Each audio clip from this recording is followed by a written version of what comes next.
اسراف کا مطلب ہے کہ ایسی جگہ خرچ کرنا جس سے اللہ ناراض ہوتا ہے، مثلاً ایسے قیمتی لباس بنا لینا کہ حقداروں کا حق بھول جائے، سارا مال اپنے اوپر خرچ ڈالے، ایک شادی کے دن لاکھوں کا جوڑا بنا کر سارا مال اپنے اوپر لے لینا، ڈال دینا، تو یہ اسراف کی بدترین قسم ہے۔ ابن ابی حاتم روایت کرتے ہیں کہ اگر ابو قیس پہاڑ سونے کا ہوتا اور کوئی آدمی اللہ کی اطاعت کے کاموں میں یہ سارا پہاڑ خرچ کر دیتا تو یہ فضول خرچی نہیں ہوتی۔ دین کے کاموں میں، لوگوں کی خدمت میں، خیر اور بھلائی کے کاموں میں جتنا کھلا خرچ کرتے چلے جائیں۔ زیادہ خرچ کرنا فضول خرچی نہیں، اللہ کی راہ میں خرچ کرنا فضول خرچی نہیں ہے، لیکن اپنے لیے ضرور بچائیں۔ اللہ کی نافرمانی اور ناپسندیدہ کاموں میں خرچ کرنا اسراف ہے۔ اللہ کی نافرمانی اور ناپسندیدہ کاموں میں خرچ کرنا اسراف ہے۔ اور اگر کوئی ایک درہم اللہ کی نافرمانی کے کاموں میں بھی خرچ کرتا ہے تو فضول خرچی ہے، کیونکہ اس نے اس مال کے ذریعے اللہ کا غضب حاصل کیا، اللہ کا غصہ اس کے حاصل کیا۔ کھانے پینے میں اسراف جو ہے عقل اور بدن کے لیے نقصان دہ ہے۔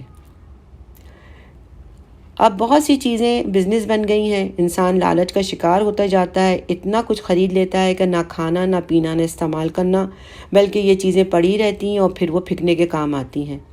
دکھنے مارکیٹ جاتے ہیں، ہمیں بہت ساری چیزیں جو ہیں وہ اچھی لگتی ہیں، وہ بغیر دیکھے ہم گھر میں اٹھا لاتے ہیں، اور گھر میں 1 یا 2 افراد ہوتے ہیں، کھایا نہیں کھایا، پھر اس کا آج کل تو ایکسپائری ڈیٹ وغیرہ ہوتی ہے، وہ ایکسپائری ڈیٹ دیکھ کے اور پھر کہ بھائی اب تو ایکسپائر ہو گیا، پھینک دیا۔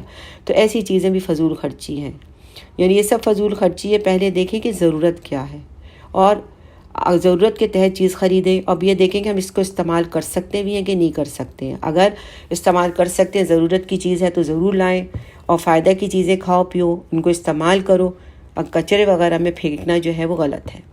اب جیسے سورہ الاعراف کی آیت نمبر 31 کا میں نے پہلے بھی حوالہ دیا اور یہاں پہ پھر دے رہی ہوں، وَكُلُوا وَاشْرَبُوا وَلَا تُسْرِفُوا إِنَّهُ لَا يُحِبُّ الْمُسْرِفِينَ، یعنی اللہ تعالیٰ پسند نہیں کرتا اسراف کرنے والوں کو۔ یعنی حد سے گزر جانے والے لوگ کون سے ہیں؟ جو فخر دکھاوے کے لیے جو کرتے ہیں، جو اپنی دھاک جمانے کے لیے قیمتی چیزیں خریدتے ہیں، حیثیت نہیں پھر بھی مانگے تانگے کی مشکل سے پیسے جمع کر کے اور پھر ہزاروں مہنگی چیزیں خریدتے ہیں، اور چاہے ان کی ضرورت ہو نہ ہو، اور وہ ایک اسٹیٹس سمبل بناتے ہیں اس پر خرچ کرنے کے لیے، تو وہ یہ نہیں دیکھتے کہ اس سے ہمارا فائدہ نہیں ہو رہا، نقصان ہو رہا ہے۔ اگر یہی چیز کسی غریب کو دے دی جائے، اس کا ایک وقت کا کھانا ہو جائے گا، اس کی کوئی ضروریات پوری ہو جائے گی، تو یہ صدقہ ہے، یہ جو ہے اسراف نہیں ہے، یہ صدقہ ہو جاتا ہے۔ تو ہمیں اپنے آس پاس دیکھنا چاہیے، غریب غربا کو دیکھنا چاہیے، ضرورت مندوں کا خیال رکھنا چاہیے، اور اپنے اوپر اسراف سے خرچ کرنے کی بجائے ہمیں لوگوں کی ضروریات کا خیال رکھ کے ان کو بھی دینا چاہیے۔ اللہ تعالیٰ ہمیں نیک لوگوں کے زمرے میں شامل کرے، آمین یا رب العالمین۔